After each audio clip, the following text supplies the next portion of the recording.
I know my voice is still a little funky because I am a bit under the weather still from this week, but we are going to get into those bigger time frames today. I don't think we can slack on it this weekend. We need to get to these daily charts. We need to get to these weekly charts as we do get good confirmations. I guess we're drawing in red today, but as we get good confirmations, seeing if the weekly scale can turn down and seeing what could actually make things go wrong is what we will talk about next time as we give out the weekly expected moves, the updated weekly expected moves in tomorrow's video. So make sure you're subscribed. But for today, let's just get into the bigger time frames and see what's going on here for the SPY and the Qs. Let's go. Sorry, I had to switch it back to green, but we can see what we are paying attention to here on the SPY on the daily time frame, right? What are we really looking for here, right? Let's take a step back. Well, for the week, we are on the weekly scale looking for the moment where we're going to get some kind of weekly pullback, right? We have been looking for a potential time where we are going to see a little pullback like this, or potentially a pullback like this, before actually heading higher into 2026. That would be the overall most probable thing based on how high up this MACD is. This is a serious positive trend. And we think that, hey, if we really want to go through an actual correction, well, we could drag our way down to this 20, but we also could actually correct down to a position of about 600 before heading back to that upside. So that is something we are considering here. Is the daily scale suggesting that that can happen? And yes, it is, right? The things that we were paying attention to, the triple divergence on the RSI, this was the main point that we kept making. These divergences right in here, if they can hold, we do not violate these points for the SPY. It starts to say momentum is saying that we are very weak here, and it's starting to get more and more probable for the weekly to pull down. As we confirm, you want to go, okay, this is a bearish contrarian signal. Why is it still a bearish contrarian signal? When you do have a divergence up here, a triple divergence? Well, because this is still positive, right? In order for us to really say, yes, we are officially at a top, we have a downtrend, you would really want to take out these lows. You would want to come down to these type of levels, get some kind of bounce, and prove that you are going to reject. And that's why a lot of people would talk about the head and shoulders. Okay, so this is why we're going to go into the shorter time frames tomorrow, because the 2 hour is going to be very important, right? Around this time right here was when that first divergence did confirm.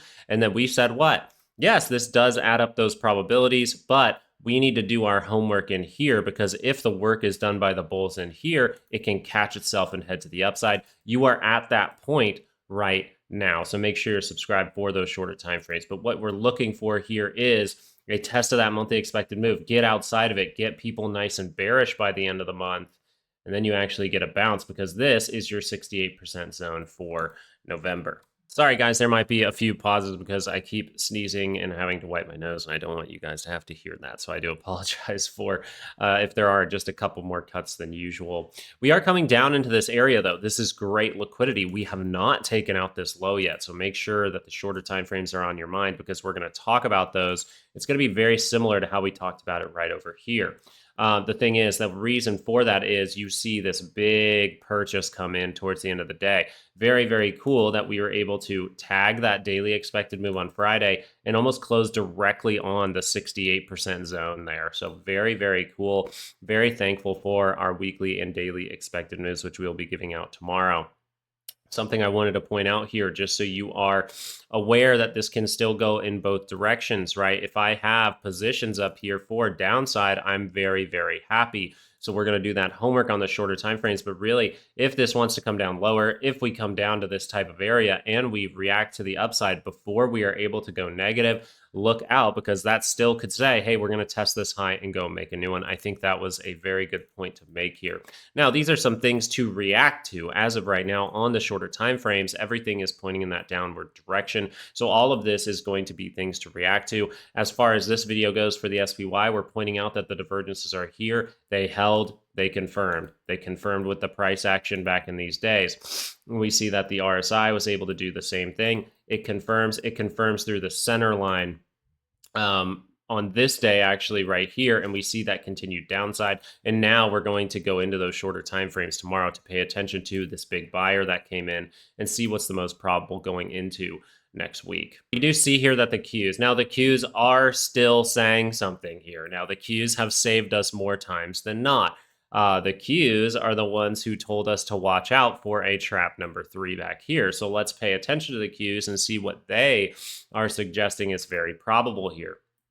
As we see, the MACD shows things a little bit differently for the Qs than the SPY. This would suggest we really do need to pay attention in case we need that divergence or a lower high from the daily time frame. Okay, it's going to be very important there. We also see that the Qs were able to make about an even divergence point here. So what we would like to see to make this a little bit better is one more move like this to really reject off. That's the truth of it. That would make our lives easier as analysts. That being said, we might get that, we might not. It depends on if the market actually proves it. But for now, you did have a big buyer step in. The 2-hour chart looks like it needs some kind of bounce. So what we're trying to do here is you're pretty much nickel and diming the end of the year, seeing if they want to push this market, push the SPY to 700, or are we going to actually get a weekly pullback into the end of the year? And something that I said in my previous video was I do always have a very hard time thinking they are going to completely correct the market during holiday season when they want everyone spending their money and feeling good about money. Sometimes they pull things back for a few weeks, but usually we get that little Christmas rally. So that's something I wanted to acknowledge. Also, you are seeing that buyer come in directly off the weekly 9. So the thing about this is it's not the most dramatic in the world. And what we'd really want to see here, and this is where its patience can be a great thing, because all that has to happen here for say me to get into a better position would be we break that low, I see a break, and I go, okay, the next 2-hour or daily upward move, I'm going to look for the signals in here, and then when it rejects, I can take that position to the downside and play the next leg lower, right? There is patience in these type of things. That is a very, very good thing for a trader, because as of right now, it looks like the 2-hour may want to bounce off of these levels with that good buyer that did step in a great source of liquidity. There's one thing that I did miss over on the SPY that I wanted to mention, okay? And something interesting here. As far as a weekly bar goes, is this the worst bar we've seen throughout this entire run? Is this the worst bar we've seen? No, actually, this is not the worst bar, which is very interesting. This bar actually looks worse than this bar, right? You had no buyers able to step in at this point. You ended and closed below the 9-week moving average.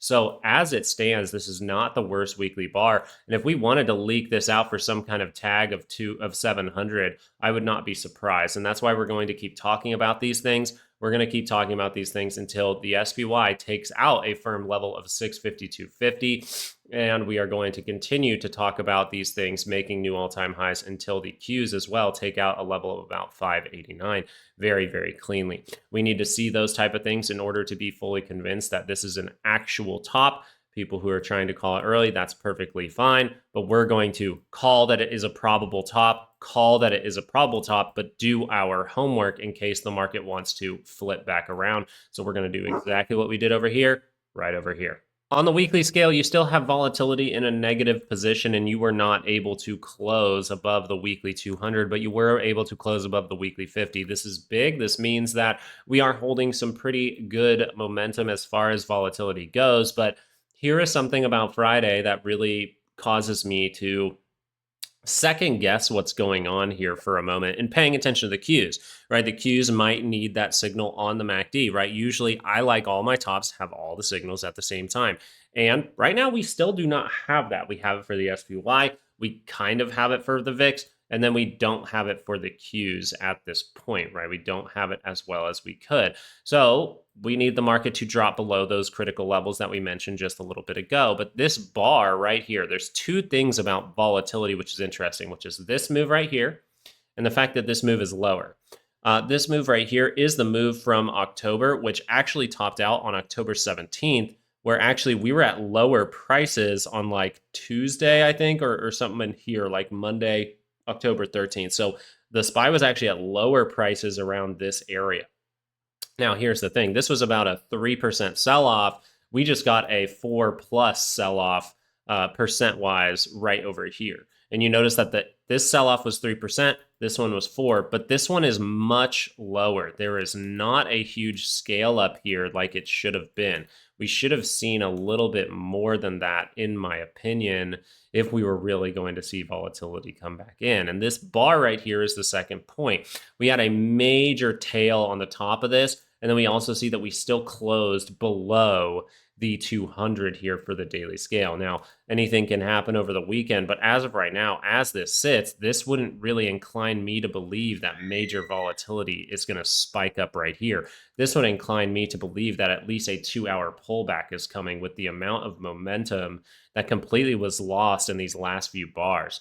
So this suggests to us that we might want to pay attention for the VIX to potentially make another 2-hour higher low, or pay attention if this thing is breaking down and this was a complete trap. As you heard me say early on in the week, I don't think these reasons are a good enough reason for us to sell off. And I don't normally like to see the market say, we're going to sell off during Christmas season, because that does not really happen a lot of the time. So I think they like people to feel good about money during Christmas, so you spend more of it. I think it's all a game, to be 100% with you. This would suggest to me no 30-minute divergence or anything. So if 30-minute turns up again, hey, we can see that big volatility push. Maybe that's the moment. Maybe we're going to go down to that monthly expected move. But as of right now, if this 2-hour curls down, then I would say the market is going to potentially at least 2-hour pull back. So this is going to be a big topic for tomorrow's video if you would like to join us. So that being said, we will be paying attention to these things. We will be giving you guys weekly expected moves and daily expected moves in the next video. So make sure you have the subscribed and you have notifications on excuse me, for tomorrow. But as it stands, we do have good confirmations from the SPY. Let's clean it up here. We have good confirmations from the SPY saying that the weekly pullback is very possible here, saying that a weekly correction is very possible here, even probable at this point. And we're looking to do our job just like we did in here, because it was probable back here and then the bulls figured it out. It's probable now, but if the bulls start to figure it out and we need to react to go to the other direction, we'll see what happens. But I think you need to tune into tomorrow's video to see what is very probable from the 2-hour chart. As it stands, SPY showing those good reversals, Qs showing very average reversals, and VIX really not showing you the amount of volatility that I think you needed in order to say that this is a full-on top at this point. But we'll go more in depth with it on the shorter time frames, and maybe you'll have a better idea, and hopefully this information just helps you out. And maybe once we tie together that little 2-hour chart, the 30-minute charts, we can tie together how we can actually react to this market as it starts to prove itself next week. Hey, thank you guys so much for watching. I'm sorry for the inconvenience of my voice right now, and you might hear some gross things at times, but I do appreciate you watching these videos. I appreciate your time, and I hope you have a great rest of your weekend, okay? Peace out.